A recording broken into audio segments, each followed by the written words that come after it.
Alright, so we're checking out a dash cam here from AZDOME. This is the M580 2-channel version, so one for the front and one for the rear. Two cameras here.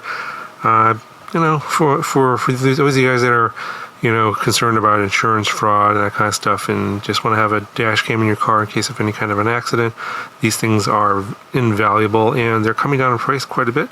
And I've had one in my car for many years, but it's only 2.7K or 2.5K video. Can't quite make out the license plates when they're a little bit further away, so I thought this one would be a good upgrade for me. It's a 4K camera in the front, and of course being able to see those license plates is going to be important. Also, you know, how well it functions in low light is going to be important as well. So we're going to do a quick unboxing here, see what we got, and install it and take a look at the video a little bit later in the video.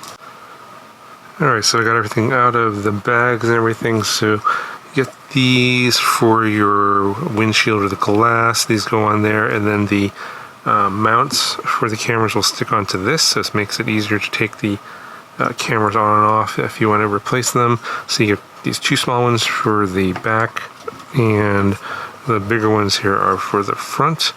And obviously you have one, and then obviously the other one's a spare. It's like a USB to cigarette lighter adapter for powering the cameras. You've got this is the rear camera, and you got your VHP there for sticking it onto that plastic for the windshield, and then the super long cable here that goes, this is a USB-C, this goes to the front side I believe, and then this is the rear camera, and there's a little, this disconnects here I believe, just pull this apart, so quick disconnect. So you have to fish this cable through your car, probably through various trims and stuff to get it to the back, although I'm not sure I'm going to install this on mine because mine's a hatchback and those are a bit trickier to get this installed, but we'll see how it turns out. There's the mount for the main camera, which is going to mount over here. Let's see, probably something like that or like this. And got a spare mount here and a spare VHP. And here is the USB cable. This is going to go to that cigarette lighter adapter. And then the other end is probably USB-C. I don't see where the other end is. But this is really long. Here it is right here. It's a USB-C right there. Super long cable, probably way more than you need unless you have a pretty large vehicle. And then got some tools here. These are some clips for holding the cable in place on some of the trim. Then you have a tool here for shoving the cables into the trim. You're going to need that. And then you got your manual. Looks pretty straightforward. There's probably an app, it looks like, for your smartphone, but this one has a screen as well. I think it's touchscreen, so it's touchscreen like that. Yep, 4K video for the front, 1080p video for the back. And we'll look at the image quality, of course, a little bit later in the video and see where the rear camera goes. So in a sedan, this should be pretty easy to install. Hatchbacks might need some help with that, so we'll see. But yeah, pretty basic here. I'll probably put some specs up on the screen somewhere, but let's take a look at the camera itself. Let's pull this off the lens. Yeah, it kind of looks like an action camera lens. And that's, yeah, this is the up, so it's going to face out that way towards the front. Oh, this one looks like it comes with a micro SD card, so sometimes these are sometimes a bit hard to find for the right speed.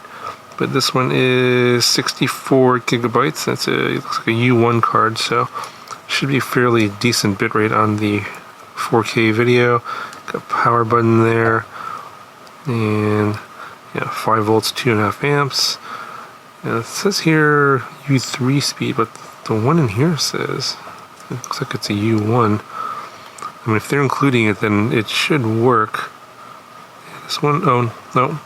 I misread it, it's a U3, so it is a fast micro SD card, and that's important for your high-speed video, high bitrate video.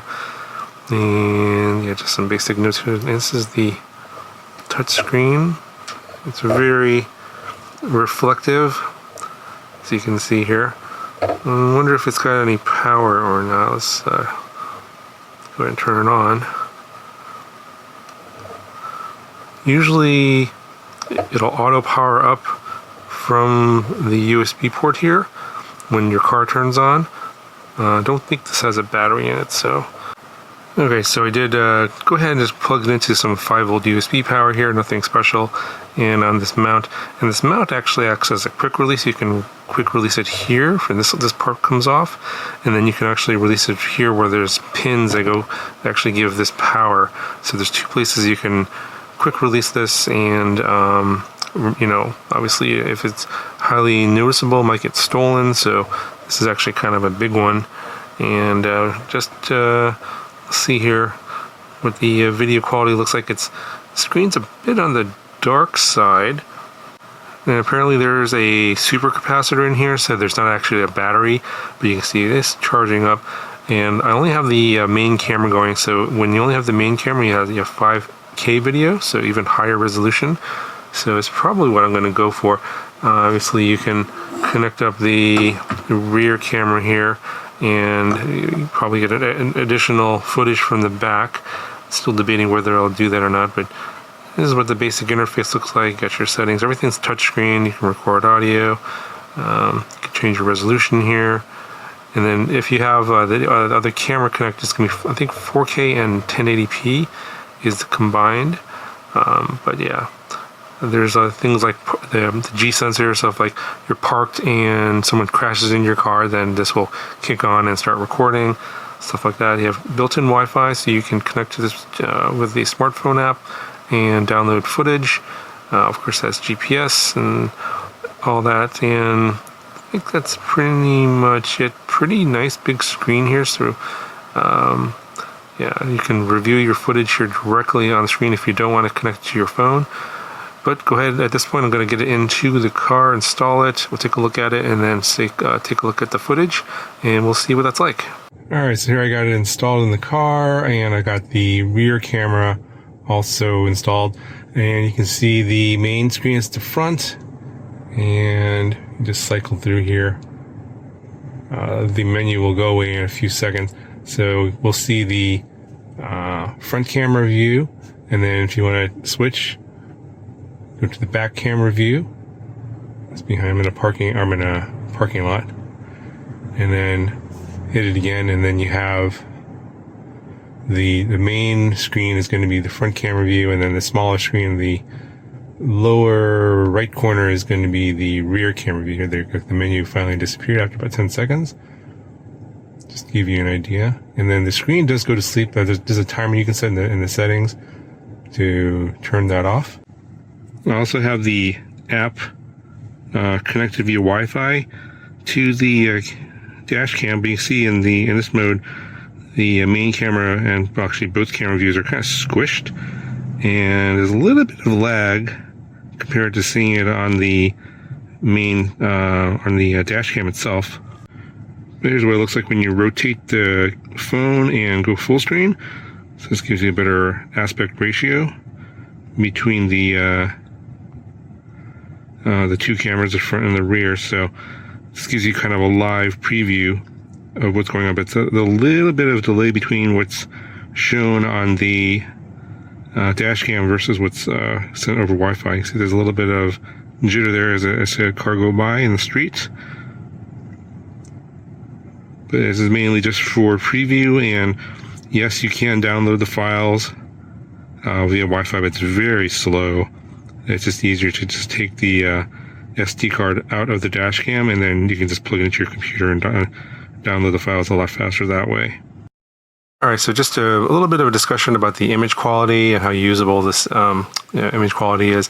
And I'd say it's very, very usable. The camera's got very high resolution, and some of this footage here, and obviously in the daytime, is going to look better than at night. But the 5K footage is basically a stretched out version of 4K. So the vertical I guess resolution is 2160p, but the horizontal resolution is 5K, whereas in the 4K footage you'll see later, It's like standard 3840 by 2160 resolution. And you'll notice here that because it's stretched out, basically the top and bottom parts of the frame gets blacked out. You get these black bars. So you can get that basically higher resolution, more detail in the middle part of the frame. But then later on, when you see in the 4K footage, you'll see basically the top and bottom part of the frame, which is not as useful because, as you see in my footage here, the bottom part of the frame is just the hood. There's nothing useful there, and the top is obviously just sky. So, the 5K is going to be pretty useful if you just want to use the front camera. If you use the both connect the front camera and the back camera, it records two files. You get a 4K file and a 1080p file for the rear camera. So while they look like they're overlapped in the dash cam, they're actually two separate video files, and you can actually, when you look at them on the SD card, you can they're labeled or named in such a way that you can tell one's like an F for front camera and one's an R for rear camera with like the date timestamp in the name. So if you need to piece together, what happens in a certain incident in the front and the rear, they just go by the file names and then put those together, and you'll know what's going on at that particular time. So again, in terms of detail, you really can see a lot. You can see license plates pretty clearly, especially when you're stopped. You can even see cars off to the side. Usually the field of view and the side's kind of blurry in a lot of dash cams. It's very sharp in this one. You can clearly read like road signs, other types of signs on the street. So making out what's what is pretty easy in this camera, especially in the daytime. Nighttime footage is also really good. A little bit on the noisy side because I'm sure they're doing some things to sort of boost the ISO to get that detail out, and you get a little bit more motion blur. So sometimes when things are flying by really fast, you can't really make out those license plates, but that's pretty normal for a lot of dash cams. But when you're just driving slow at night, here's like some footage from my trip to Las Vegas, stuck in Las Vegas Boulevard traffic here. And all the, it's not particularly that bright. Obviously, there's a lot of, bright lights from the casinos. You can clearly see all that stuff. You can clearly see the cars in front of you, no problem. So yeah, the footage at night is pretty good overall. Anyway, I have a lot of other footage. I'm not sure how much of that is going to be of interest to you. If it is, let me know in the comments below, and I'll post some additional footage as an unlisted video in the video description. But again, if there's not that much interest, I'll just, go ahead and not even bother putting that in there. But if you are, let me know down in the comments below. If you are interested in this dash cam, the price is really good. And there might be a coupon code as well. Check it out, and the link will be down in the video description. That'll do it for this video, and I'll talk to you guys in the next one.